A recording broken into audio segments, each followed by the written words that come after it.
The health and medical information provided during this webinar, as well as the questions and responses from the webinar providers, are solely for informational purposes.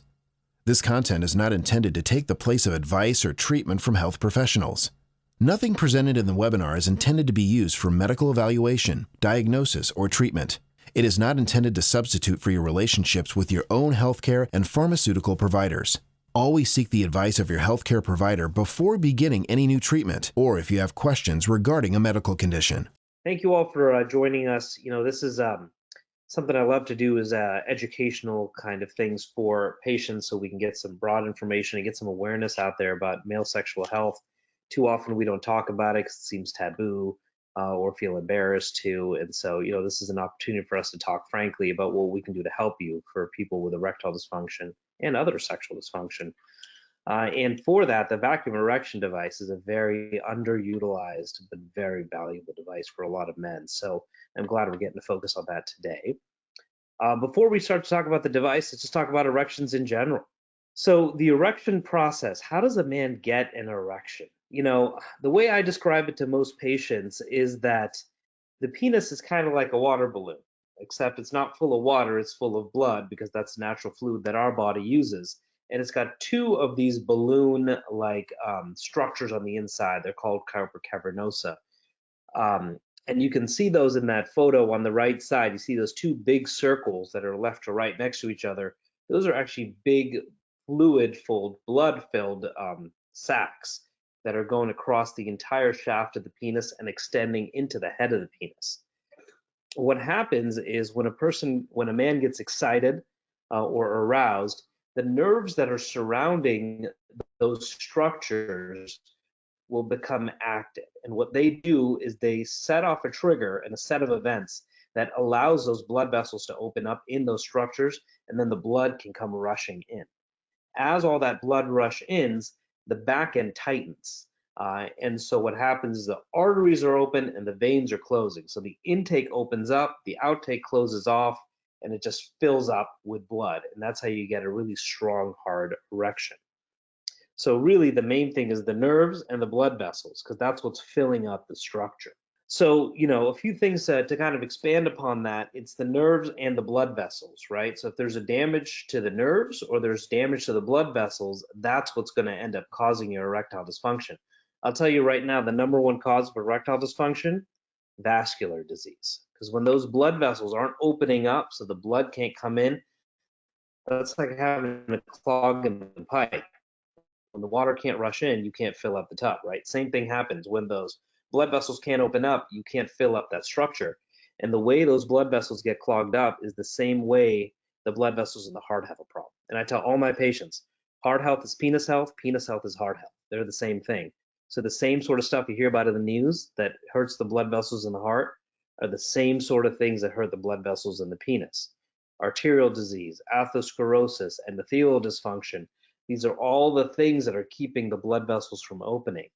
Diabetes affects the nerves and the blood vessels. So all the stuff, when those blood vessels aren't working, you can start to have problems. And so again, heart health is penis health. So the stuff you know about that helps the heart, good heart healthy diet, high fiber, low fat, cardiovascular exercise, keeping that heart rate up 3 to 4 times a week to repair those blood vessels. Making sure your blood pressure is under good control, making sure your lipids and cholesterol levels are under good control with your primary care doctor, watching your blood sugars because those blood sugars can affect those nerves and those blood vessels, making your testosterone is under good control so that the signaling is done appropriately. These are all the things that you really got to deal with because those are the core problems that are causing erectile dysfunction by damaging those blood vessels and those nerves. So work with your PCP, work with your urologist, make sure your cardiologist, make sure that all gets under control. And while you're working on that, we can do things like the vacuum erection device and medications and others to make sure you get an erection because, we want to make sure you have that quality of life while you're undergoing these changes that allow the blood vessels to improve. So that being said, what are one of the strategies we can use? Vacuum erection device, I think, is underutilized, but a great device to help men to help get an erection. How does this thing work? It's been around for a long time. It's been around since the 80s. You might hear about it, penis pump. People call it a VED, which is short for vacuum erection device. And it's pretty straightforward how it works. You need blood to go from the normal blood system into the penis. And if those blood vessels can't open up enough to allow the blood to rush in on its own, well, what if you suck the blood back into it? And that's exactly where the vacuum comes in. So it's a hollow plastic tube, goes around the penis. And I got one of them here, so you can see the picture, but here's one right here. So it's just as simple as, you can see the size compared to my hands here. It goes over the penis, and then there's a pump-like part. So this part, the penis will go on the inside, and a pump will go on the other side. You can use a hand pump like that left picture, or you can use an electronic pump like the right picture, and it creates a suction effect and actually pulls the blood into the penis. You then use a constriction ring. It's not a rubber band, but some people call it that. It's just a tight constriction ring that holds the blood into place, and then you can take the device off and it'll continue to hold it. You can use it for sexual activity because it causes all the blood to go in there and allow things to get engorged. Also, you can use it for penile reconditioning, which is, I think, a very important use of it that we'll talk about in the course of this presentation. Multiple different brands that are out there. There are 2 brands that are shown over there. I think these are both good devices that my patients have used. So you want to make sure it's the right fit, right? There are different sizes of the device itself. Most of them have a similar canister device, but the end pieces can vary because the diameter can vary according to for different men. The ring, the constriction ring that goes on there as well, kind of sits at the base, and that can vary as well. Like any sort of device, you want to get the right fit. It's going to make it a lot easier for you to use. So, what are the components? We keep talking about the tube, which is that plastic part in the middle. And so that's this part right here that you can see. On the back end, number 1, this is the pump head. So this attaches right there, and this is what creates the pump and the suction, because the penis is going through here and it sucks this way. So here you either put this hand piece or some people use an electronic piece. This right here is a sleeve. So this is one of the sizes of the sleeve that I've already put on there. Here's another one. If you look at it from this direction, I don't know if you all can appreciate it, but there are different diameters that can be utilized, and these devices allow you to choose the right one to kind of interchange it. There's lubricant that's very important to use as well. The lubricant is, simple, basically just like KY jelly, and it goes along this part because it creates a seal. If you just put this directly on the skin, it's not going to create a great seal for you. There's hair, there's just bumps and valleys on the skin, and everyone's got a different shape to their anatomy. So that gel will fill in that space so that you can't have an air leak and will allow it to go in. The loading cone is very important, as is the constriction ring. So this actually is key. So this constriction ring, the inner part of the ring is what goes around the penis. And these are actually hand pieces that you pull to kind of tighten it up so it goes around the penis. This is very important for the device. I have a lot of patients that maybe they tried the pump, they pumped it up, and they're like, "Doc, it's not working. What am I doing wrong?" This is what's often being done wrong.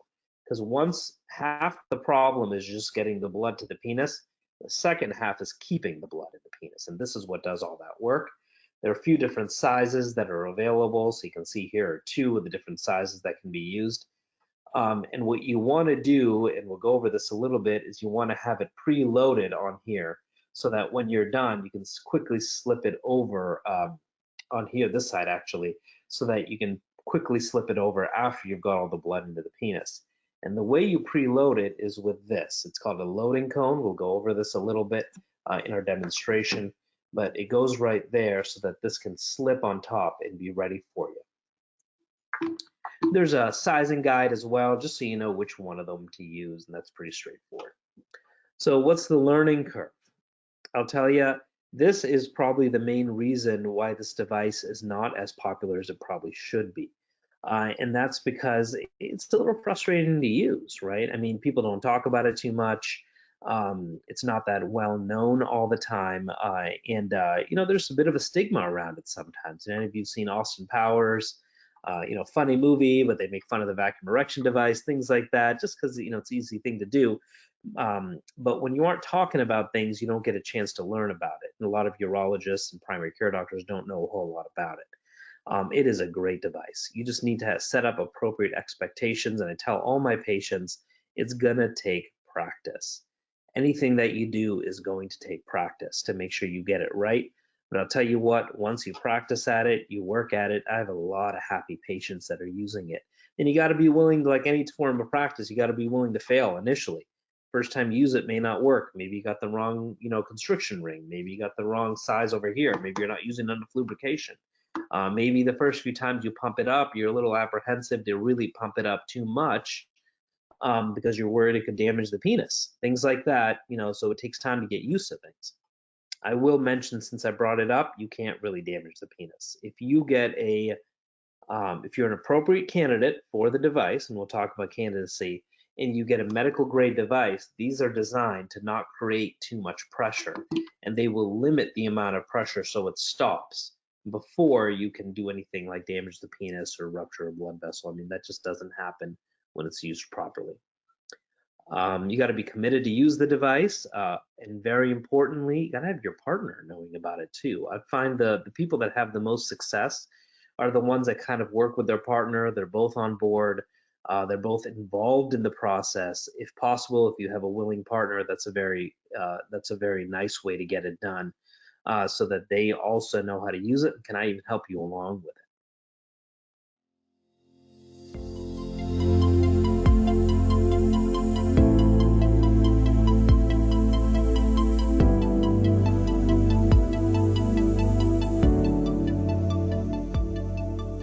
Before you start, familiarize yourself with the contents provided in your Rapport Classic Vacuum Therapy device system. You will find the constriction ring sizing guide at the back of your Instruction for Use booklet. To use your Rapport Classic device, you will first need to determine the correct constriction ring size. You have received 5 constriction rings with your Rapport Classic device. Select a slot which fits firmly around the base of your flaccid, non-erect penis. Try the largest size first. Each slot has a ring size marked above it, which corresponds to the ring you require. The constriction ring is placed at the base of your penis next to your body, and choosing the correct ring size is important to maintain the erection for the necessary period. Once you have selected the right ring size, you're ready to begin. There are 2 transfer sleeves provided with your Rapport Classic system. Depending on the size of your penis, you should choose which of the 2 is likely to be the most suitable. Remember, your erect penis will need to be withdrawn through the transfer sleeve. One of the transfer sleeves included with your Rapport Classic system is already attached to the penile tube. If this is the correct size transfer sleeve for you, you can leave it in place. If not, remove it and fit the remaining transfer sleeve. Fit the loading cone onto the transfer sleeve and apply a little lubricating jelly, included with your system, on top of the cone. Holding the constriction ring by the outer handles, simply stretch and pull the ring down the loading cone until it slips onto the transfer sleeve. Make sure the constriction ring is located on the flat groove at the center of the transfer sleeve. The constriction ring is now mounted and ready for use. Before continuing, make sure you use the lubricating jelly to lubricate the end of the transfer sleeve. Also, lightly lubricate the penis to prevent it from sticking to the inside of the penile tube during insertion, or while using the pump. The pump head has 2 small pegs on each side above the orange ring. These should be positioned into the 2 grooves on top of the penile tube. The 2 parts are then locked together with a twist, so that the 2 pegs slot down and locate at the lower end of the groove. If these 2 parts are locked together correctly, it will ensure the unit is sealed tight enough to create a vacuum inside the penile tube. To ensure a vacuum will be created, insert only your penis into the penile tube and apply slight pressure to the seal, with the transfer sleeve against your body at the base of the penis. To ensure that a vacuum is created, it may be necessary to groom the hair at the base of the penis. Make sure the constriction ring on the transfer sleeve is in the correct position, with the handles to the top and bottom. Continue pumping slowly to create the erection. If you feel any pain, stop pumping and press the release button to eliminate the vacuum. You can try again when you're ready. Pumping slowly is most beneficial. When the desired erection has been achieved, continue to hold the tube tightly against your body. Ease the constriction ring off the transfer sleeve and onto the base of your penis. Press the release button to lower the vacuum pressure and remove the penile tube.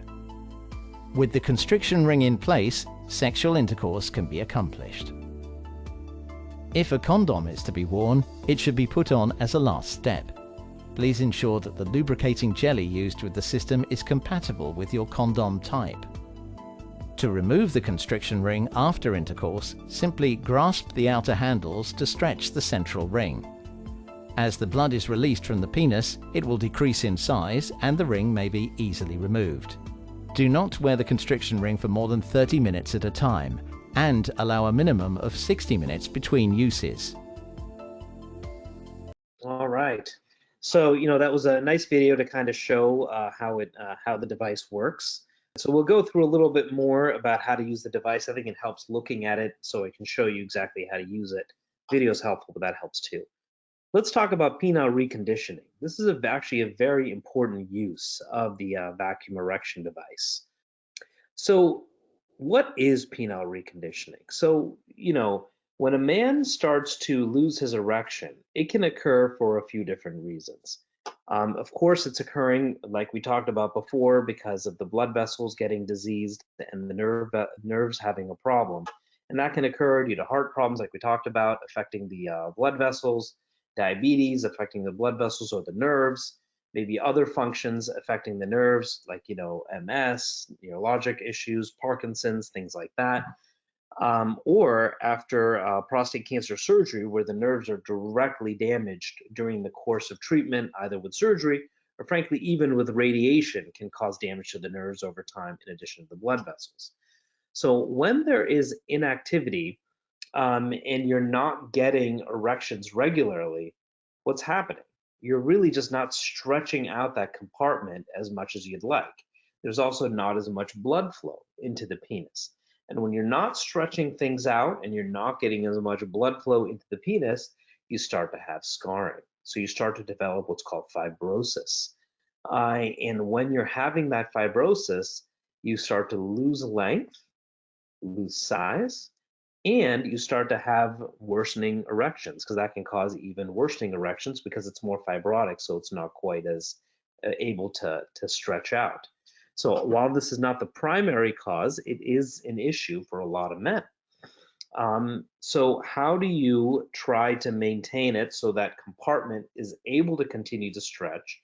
And how do you promote more blood flow to come into the penis when you're not naturally having the mechanisms that the body uses? When you're young, the body, you'll note that a lot of, you think about what are called nocturnal erections. You have erections in the middle of the night, you wake up in the morning with an erection. That's your body's natural way of forcing blood to go into the penis, bathe it, nourish it, cause it to stretch out a little bit so you have a strong a penis that's primed and ready to go. And that's why, frankly, you've got a lot better erections when you're a teenager. Your body's maintaining things, allowing it to stretch out, allowing it to get blood flow so you can have a better erection overall. Using the penile pump, you can try to emulate that later when your body isn't having as many of those nocturnal erections anymore. The reason for not having the nocturnal erections, that's a little complicated. It can be due to testosterone issues, things like that, but we won't go through that. Let's talk about more, how do we recreate that situation? One way is with the penile pump. So with the penile pump, if you kind of use it regularly, 3 to 5 times a week, you kind of go ahead and pump up the penis and leave it pumped for a good 20 minutes. You don't have to use a constriction device in that case because you're not doing it for sexual activity.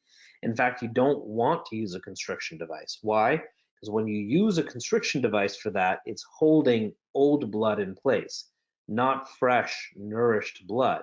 So when you pump, you kind of let it kind of flow, you pump some more, let it kind of flow, and you kind of are doing that for the 20 to 30 minutes. You're forcing the nice, new, fresh blood to come in, cycle through, keep things stretched out, and re-nourish that tissue so you're not having fibrosis and you're allowing the erection to remain of a high quality for the future. Also, men who've had damage, maybe they have these issues with vascular disease, they have issues with nerve damage from prostate surgery or radiation or other forms of damage. This causes things to regenerate itself. Because what's the natural way that the body regenerates anything in the body? Cuts in the body, damage to organs, things like that, is through the blood. The blood has got all those nourishing factors, and causing that to come in will make a big difference. So if you're doing that routinely, again, 3 to 5 times a week, for a few weeks, sometimes we'll start to see improvement, but really it's a long-term thing that can kind of help. So very important thing that people don't talk about too much and underutilize. I put all men after actually prostate cancer treatment, they've had surgery or if they have radiation, I'm like, it's time to start penile reconditioning because I want to reduce the risk of having erectile dysfunction in the future. A lot of men choose to do that with a vacuum erection device. You can do it other ways too, sometimes with a low-dose Cialis, low-dose Viagra, that also encourages blood flow to come to the penis. It's all about getting blood flow in there and causing things to stretch out at the same time. So, again, we talked about this already. What you do is you kind of hold the penis in the tube for a few minutes, you kind of let it go away, and then you do it again, and you're pumping and unpumping several times, just so that it has a chance to kind of cause fresh blood to come in, nourish the area, go away. Then new fresh blood to come in, nourish the area, go away. It's that cycling that's going to make the big difference for you. So who's a good candidate for a vacuum erection device? The majority of men can use a vacuum erection device. Nearly all men who are using some form of erectile dysfunction can benefit from the use of this device. I use it for men who maybe want to avoid any medications at all. That's a great, way to kind of get it done. Some people who are looking for cost savings, because, if you're using medications, it adds up over time. You got to keep paying for medications, things like that. So this is a one-time cost, which can last. Some people will use it, suppose they're using medications by mouth, like Viagra, Cialis, Stendra, all these different medications. Levitra, Stendra's off the market, to kind of help, but it's not quite doing the trick. Well, you can use this device on top of oral medicines. The oral medicines start to prime the pump, open the blood vessels a little bit, and then you can put the pump on top of it and really suck the blood through these slightly opened devices.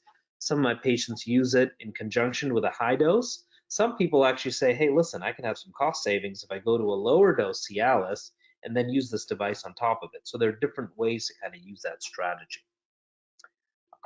We mentioned for penile rehabilitation after prostate cancer treatment, that's another way to do it. So most people are a good candidate. Side effects. Before we talk about side effects, who's not a candidate for this device? So yes, some people can't use it. Some people have such bad cardiovascular disease that they're not allowed to engage in sexual function. That's actually quite rare, thankfully. But for those people who are unable to use any sort of erectile dysfunction treatment because they physically can't take an erection, obviously you want to avoid it. Certain people who are on anticoagulation, Lovenox, Eliquis, things like that, where the blood vessels are a little more fragile, so creating that pump could cause them to burst. It's rarely a major issue, but you don't want to go through all that bruising and kind of pain, and occasionally it can be a major issue, so you want to avoid that in that case. People who are doing injection therapy already, that's a little controversial. We can talk about that a little bit. For people who are doing injection therapy, sometimes they don't want to put this on top of that. But the most common side effects that can be found is that it can cause ejaculation issues, and that's mostly because of this ring, right? That ring is constricting around the base, so it actually physically is blocking the ejaculate from coming out, so it can cause blocked ejaculation. You can have numbness of the penis. Frankly, it's pretty uncommon. You got to leave it on for quite a while for that numbness to occur, so it's not common, but possible. Bruising or discomfort, again, this is all about that practice. We talked about it. If you want to do this, you want to be practicing with this, get the right technique to make sure you're not having these sort of side effects. And that's how you mitigate the side effects. You go to the websites, you look at videos, you come to webinars like the one we're doing today. You don't use this constriction ring for over 30 minutes, because if you do it over that, that's when you can start to cause damage and discomfort. All right, excellent. So we started to talk about this a little bit, but just some more details.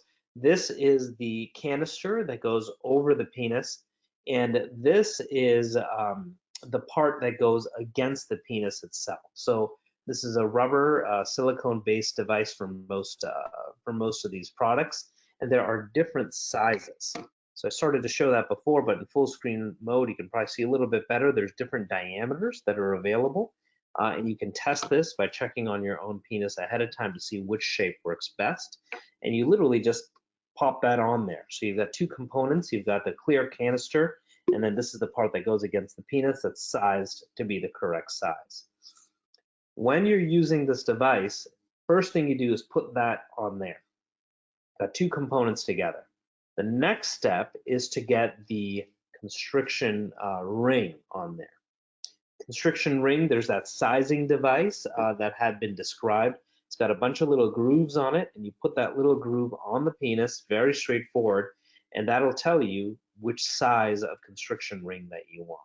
So, just kind of size it on the penis, pick which one you want. In this case, let's say this was the size that ended up being used.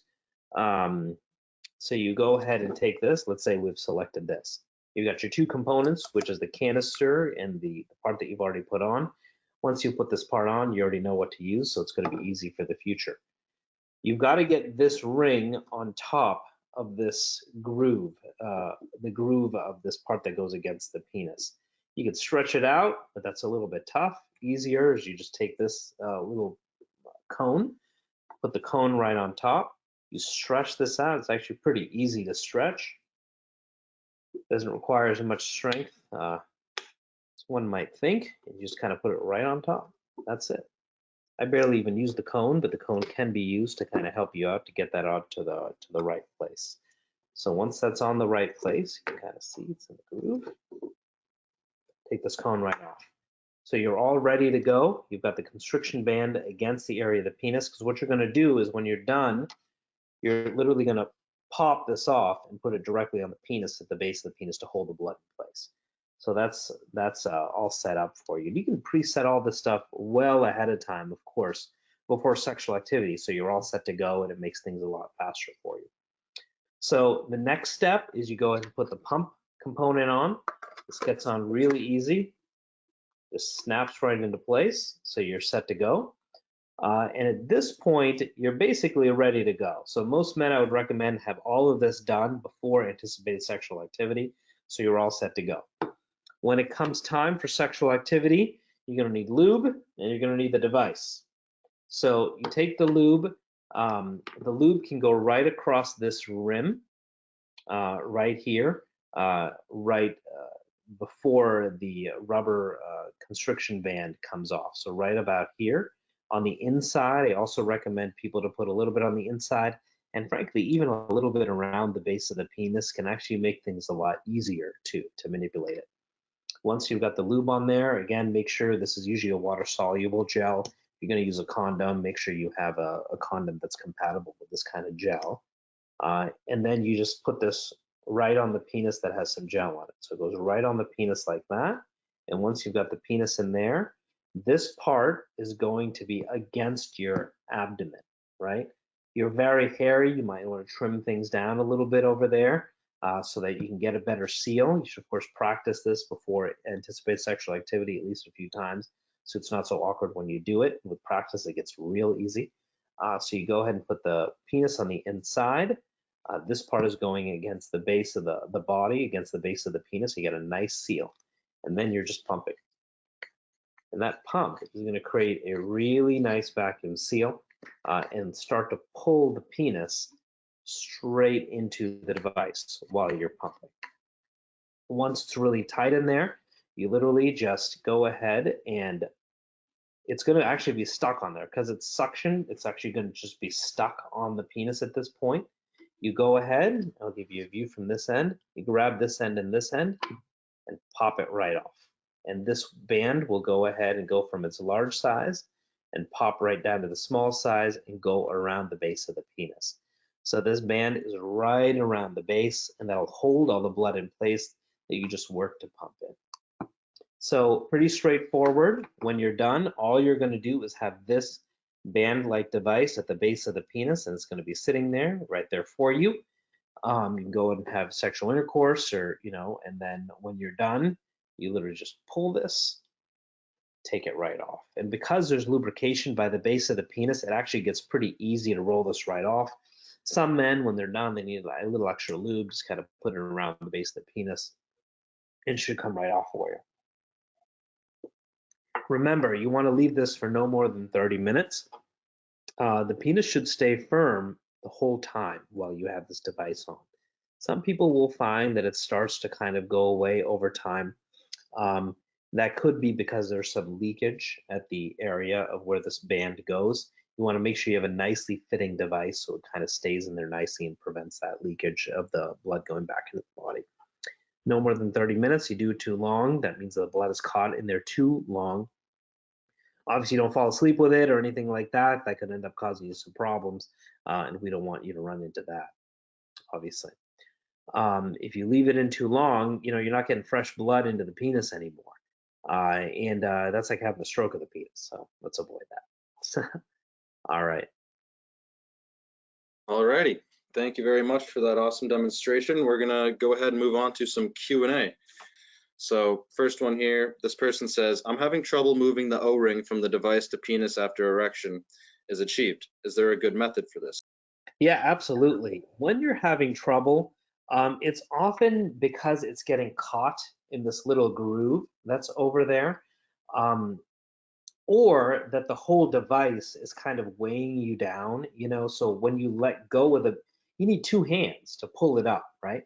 And then the whole weight of the device can start to sag a little bit, and then you can start to get a little bit of a leak. And once you have a leak, the erection starts to go away, and then you can get frustrated, and that can become difficult. So I absolutely respect what you're saying. Putting a little bit of extra lube can make a really big difference, and kind of bring it down that way. Some men, when there's enough lube, are able to support it with one hand and actually roll it off with the other hand. So instead of having to use two hands to pull it and bring it back to the base, some patients have told me they can actually just kind of roll it off by making a tight seal with their fingers. That's another thing you could do. Elicit the help of your partner. That's another great way to get it done. They maybe could just hold the device for you while you go ahead and pop it on, or you can hold the device while they pop it around. Usually the first method is the one where we find a little bit of more efficacy, or you can change your position to a way you can find a little bit more support. So in a different kind of way, you could, in a different position, you can kind of find a way to rest this on something, because I think that's where my patients say they have trouble when the whole thing is starting to tip and they can't get the O-ring on. Alrighty. Next question here is also related to rings. This person wants to know if engorgement with a vacuum can be achieved if the tension ring is already in place. Generally not. Is it possible? Absolutely. It is possible. But it's going to make it a lot harder, because that ring is specifically designed to keep the blood from leaving. And because it's constricting on the outside, that pressure from the outside pushing in can prevent it from coming in. That being said, if your blood vessels have enough strength to them to stay open, so a little tensile strength on the outside of those arterioles, they can overcome the outside pressure. But for the best result, wait to put the O-ring at the end. Alrighty. One more ring question here. I believe you kind of covered this, but just to go over it again, this person wants to know if an erection can be sustained without the ring. Absolutely. I mean, it's possible. It's just not the most ideal. I definitely have multiple patients that have able to achieve that, and then they don't bother using the ring, which is fine. But I would try it with the ring too, just because you might be surprised at how much firmer it can actually get. So try both ways before, hey, listen, it's working without the ring, let's just see how it goes, but try it with it too, because you might actually be surprised it's working much better. Alrighty. Moving right along, this person wants to know if there's any age limit for VED use. They're 80 years old and they want to know if it'll be effective for them. Listen, age is just a number. I'll tell you that. There are, there are 80-year-olds that are functioning like 50-year-olds, and there are 50-year-olds that are functioning like 100-year-olds. You know what I mean? So for this or any part of healthcare, for urology, I don't really care about age. I'll tell you. What I care about is your overall health and your overall motivation and your health goals. So, if you're 80, yes, there's a higher risk of having those problems like, heart problems, atrial fibrillation, or strokes, or God forbid, those sorts of things that come to many people at time, which could make you a non-candidate. So if you're on a lot of anticoagulation, things like that, you may not be able to use the device. But it's not just age, it's about other medical problems that could prevent it. Alrighty, I'm seeing this question in the live chat and we got it before. So they want to know if a VED can be used to help overcome the leaky valve at the base of the penis. Yeah, absolutely. So, there is something called venous leak, and I'm assuming that's what you're referring to. Venous leak is, we talked about the erection, the arteries, which are the inflow, open up, but the outflow just doesn't close. And that's for people who have a condition called venous leak. For that, you actually can do it one of two ways. You can use just the O-ring without the vacuum erection device, or for the best result, you could actually do the whole thing together and try to overcome that leaky valve. Because this is what this is doing. This is doing part two, which is supplementing the constriction to prevent loss of the blood once it's collected. Another question that you briefly covered, but I'm seeing it again. People want to know if you can use a VED with injection therapy, and if not, why not? So I mentioned before that's a little controversial. It really depends urologist to urologist. I kind of judge it with my patients. There is a small risk. Listen, everything in life got its risks, right? If you put that injection in, you've made a small hole at the penis. And that allows not only the medicine to go in, but a little bit of blood to come out. If that blood comes out and tracks outside of it, you can have fibrosis. And for those who have injection therapy, and those of you who are listening may not know what injection therapy is, injection therapy is like liquid Viagra. So it comes through a little needle. It sounds bonkers, but it's outstandingly effective. You inject this medicine through a hair-like needle into the base of the penis. It directly puts that medicine right where it needs to be in the penis and promotes you to get an erection. But you do again have that little needle hole that you had used to deliver the medicine. It's a really tiny needle hole, but if you're using a vacuum erection device, it can suck a little bit of blood into that tract.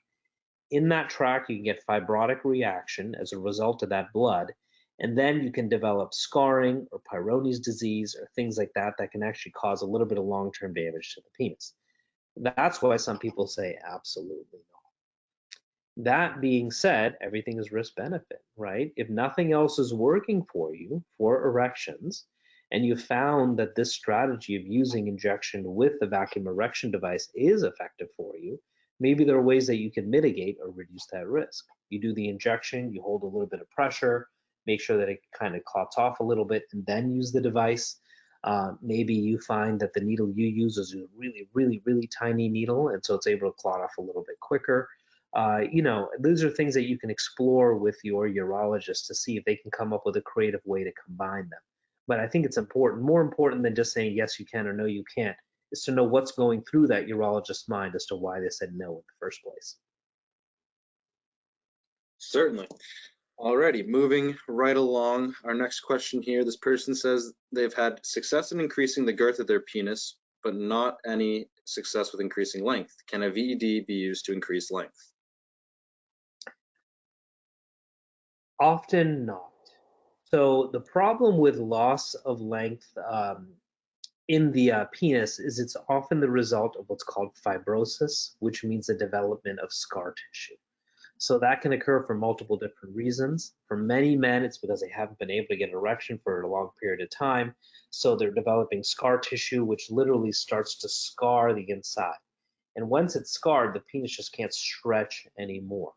When the penis loses its stretch, unfortunately, once you've lost your stretch, it's usually long-term.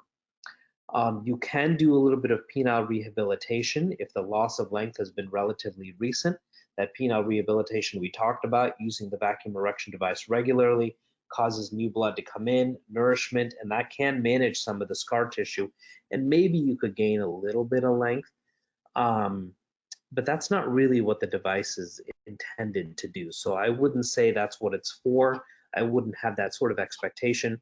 But are there creative ways to use it to try to encourage a little bit of recovery of penile length? Sure, absolutely, you can do it that way, but it has to be done regularly. I have also used antifibrotic agents for patients along with the vacuum erection device to see if I could regain a little bit of length or, restore a little bit of geometry to the penis for those with curved penises. But, that has to be very tailored to the patient themselves. So something you want to talk to your urologist about. Definitely. Sort of in the same boat, this person says they're using a VED device and they're noticing it makes their penis larger, but they're not hard enough for penetration. Is this normal? It can occur. Often it means that the device is either not being used properly or you need a little bit of extra help along with the device to get a stronger erection. The penis is getting larger, which means you are 100% getting blood into the penis, which is step number 2. Then make sure you're using the constriction device properly to kind of hold it into place so the blood doesn't leak. That's the first thing to think about. The second is, are you pumping it enough? Do you have a good enough seal so you're pulling enough blood in? Maybe you're just pulling half the amount of blood you need to, so you're getting a partial erection. So you want to make sure you're pulling enough blood in and then holding it in place.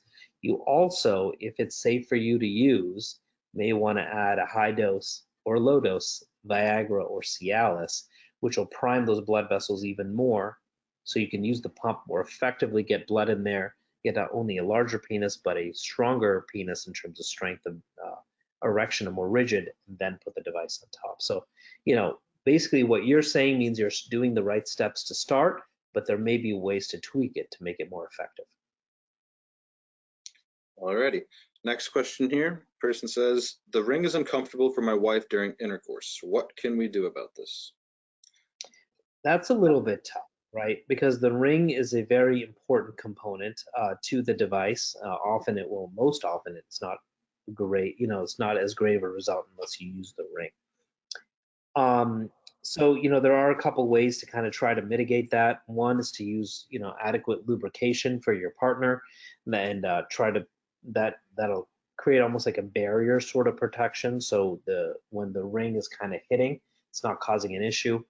It could be rubbing on the inside, and that could be causing some of the discomfort to your partner, which is why extra lubrication helps. Lubrication for the partner to use directly may be one of the most effective ways to do it. So your partner can actually put lubrication inside of the vagina, so it's all kind of in there, and they're not depending on the lubrication that's just on the penis to provide protection, but they have lubrication already. That can make a really big difference. Different sexual positions can make a difference as well. Ones that cause a little bit less trauma of the device to your partner. And some females already have a little bit of extra sensitivity in the area. Some women have some vaginal atrophy. Sometimes after menopause, for example, they don't have as much estrogen in that area, so their vagina and the tissues on the inside are a little bit drier, a little bit more friable, a little bit more easily susceptible to trauma, causing discomfort. So, if that ends to be a problem in general, they can talk to their gynecologist or a female, a urologist that specializes in female dysfunction. You can try things like estrogen creams and things like that, but that would have to be tailored to the partner directly. Alrighty. Next question here is a little more general. What is the difference between a VED and a penis pump? I guess that would be one like a sex shop, not from NMD or similar. Got it. So colloquially or slang-wise, people will call a vacuum erection device a penis pump. But, you're right, actually. When people say penis pump, it's often something that's just secured at a sex shop. Some of them have good devices, but you just have to be careful. A medical grade device is nice because it has a lockout mechanism. So it will only allow a certain amount of pressure to be created within the tube. So, you can keep pumping this thing forever, but at some point it's going to stop increasing pressure for you to keep things safe for the penis. So you just want to make sure a device has got a has got that safety mechanism in it, and then you should be good to go. Alrighty. Moving right along, we're going to be asking some more specific questions with using VEDs for different treatments. So what are the ways a VED can help reduce the effects of Peyronie's disease? That's a good question. So it can help in two different ways. So Peyronie's disease, for those of you who don't know, is a disease of scar tissue within the penis. So what actually happens is, we talked about the penis having two balloons on the inside. If you develop scar tissue on one of those balloons, it doesn't stretch anymore. And if it doesn't stretch, it starts to bend. Think of like, those balloons that you get, at kids' parties and things like that. Long balloons that people blow up and they long stretch out and you can bend them around, whatever. If you put a piece of tape on the balloon and blow it up, what's going to happen? It's going to turn in the direction of the tape because the tape is not stretching anymore. Same thing happens to the penis. If you start to develop little blocks of scar tissue on the lining of the penis on the inside, the penis will start to curve in the direction of that scar tissue and you develop a curved erection. So that scar tissue develops usually due to trauma and abnormal healing on the inside of the penis. That's how any scar forms in any part of the body. So the vacuum erection device can help in two ways. One way is by penile rehabilitation. If you're bringing fresh blood into the penis, you're encouraging healing. All those white blood cells, all those healing factors, those anti-inflammatory factors, all that good stuff that your body uses to fix any part of the body are more promoted to go to the penis by more fresh blood coming in. So it helps to repair some of the issues with Peyronie's disease. Number two, it can actually help to physically straighten the penis. Because when your penis is rigid, you're starting to cause it to kind of straighten out. So it's causing a little bit of penile molding. So if you use it regularly, sometimes it can help. There's some advanced ways to do it. I think I mentioned before that I will sometimes use medical therapies, anti-scarring medications that can be used at the same time. And those in conjunction with the vacuum erection device are real nice to kind of try to help do rehabilitation for Peyronie's. Alrighty. Next question here. This person wants to know if they should stop using a VED for rehabilitation if they now have a penile implant. Yeah. So it shouldn't be necessary once you have a penile implant. A penile implant, for those of you who don't know, is a device where you're physically putting little reservoirs of fluid within the penile shaft, and those will fill up with normal saline, which is a medical fluid, to help you get an erection. Very ingenious device. It's a topic of another discussion, so we won't get into that. But when you're doing that, you're physically replacing the balloons or the corpus cavernosa within the penis with these artificial balloons. So once those are in there, there really isn't a whole lot of need for the vacuum erection device anymore. There is one compartment of the penis which is around the head of the penis. That's the glans penis. Kind of looks like a mushroom cap. Shouldn't say completely, but it's got a different blood supply where the device is. So hypothetically, using that device could encourage more blood flow to the head of the penis, which could cause some improvement there. But the truth is, not really. Functionally, I've had a lot of patients do it. It doesn't seem to make that much of a difference. So I really don't recommend using the vacuum erection device once you have a penile implant in. Alrighty. This one's probably going to be situational, but generally speaking, are VEDs safe for men on blood thinners? You're absolutely right. It depends person to person. A lot of urologists will kind of draw a line in the sand. Anticoagulation means no, you may not use the device. But listen, there are, I think you need to be a little, personally, the way I practice medicine, I think you need to be a little bit fluid about things. One size does not fit all. It's really a discussion between you and your physician to see what kind of anticoagulation are you on. If you're on a very powerful blood thinner, you've had issues with bleeding and bruising and all that sort of stuff before, well, maybe it's not a great idea to use a vacuum erection device because we've already seen you have problems in the past. But what if you're on just a really minor blood thinner like a low baby dose aspirin, and you tend to have very rare issues with bruising and things like that? Maybe it's a reasonable thing to do under proper supervision. So you really got to tailor that with your physician. Alrighty. Next question here is from the chat. This person wants to know about using a VED for penile reconditioning. Would this be a better first step as opposed to jumping right into the implant? So, it kind of depends on the degree of your erectile dysfunction.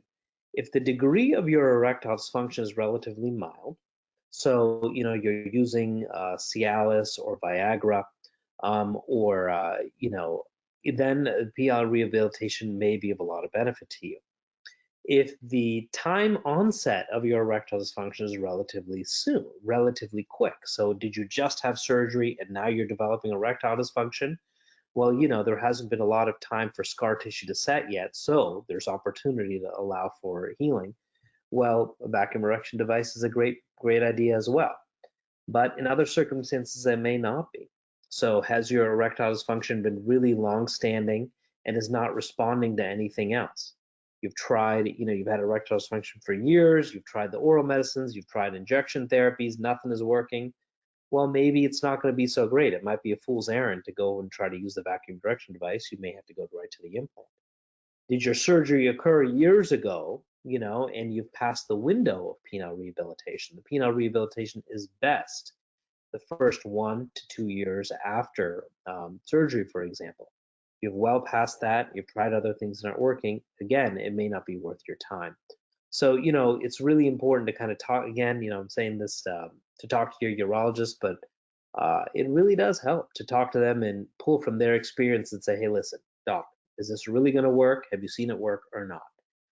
In many circumstances, if it's mild erectile dysfunction and recent onset, the answer will be yes, give it a try.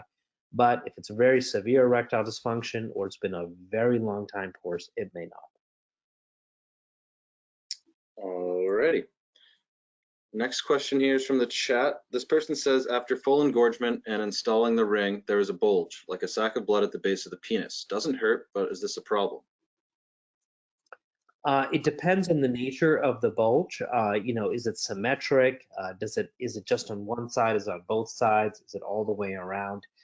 Many times it's not uncommon to have a little bit of a bulge all the way around. It's rarely an issue if you're not having pain and you're not putting the constriction band on for more than 30 minutes. If it's asymmetric, meaning just on one side and not the other, first of all, make sure that this has been uniformly put on, and correct it that way.